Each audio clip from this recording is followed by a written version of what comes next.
മഹത്തരമെന്ന് ഇസ്ലാം വിശേഷിപ്പിച്ചതിൽപ്പെട്ടതാണ് കുടുംബബന്ധങ്ങൾ. നമ്മുടെ തിരക്കുകൾക്കിടയിൽ ബന്ധങ്ങൾ വിസ്മരിച്ചു പോകരുത്. മാതാപിതാക്കൾ, കൂട്ടുകുടുംബങ്ങൾ, ഭാര്യ, സന്താനങ്ങൾ എന്നിവരോടെല്ലാം നമുക്ക് കടപ്പാടുകളും ബാധ്യതകളുമുണ്ട്.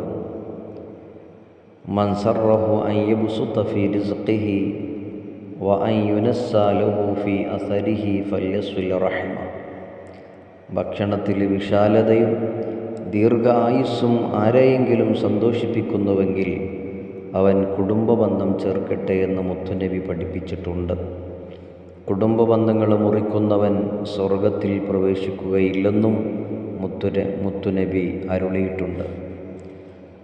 മാതാപിതാക്കളോടുള്ള കടപ്പാടുകൾ പ്രധാനമാണ്. ഖുർആൻ ശക്തമായി തന്നെ അത് ഓർമ്മപ്പെടുത്തുന്നുമുണ്ട്. വഖളാ റബ്ബുക അല്ലാ തഅ്ബുദു ഇല്ലാ ഇയ്യാഹു വബിൽ വാലിദൈനി ഇഹ്സാൻ.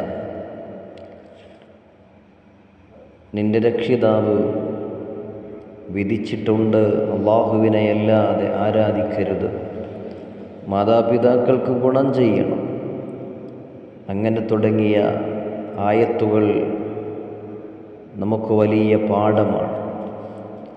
വാർദ്ധക്യത്തിലെത്തിയ മാതാപിതാക്കളെ ലഭിച്ചിട്ടും സ്വർഗത്തിൽ പോകാത്തവൻ നിന്ദ്യനായി പോകട്ടെ എന്ന് നബി സല്ലല്ലാഹു അലൈഹി വസല്ലമ ആവർത്തിച്ചു പ്രാർത്ഥിച്ച ഹദീസ് ഇമാം മുസ്ലിം റളിയല്ലാഹു അൻഹു ഉദ്ധരിച്ചിട്ടുണ്ട്. മാതാപിതാക്കളെ സ്നേഹിച്ചും സേവിച്ചും സ്വർഗം നേടാൻ നാം ഉത്സാഹിക്കുക. അവരുടെ കാലിന് ചുവട്ടിലാണ് സ്വർഗമെന്നോർക്കുക.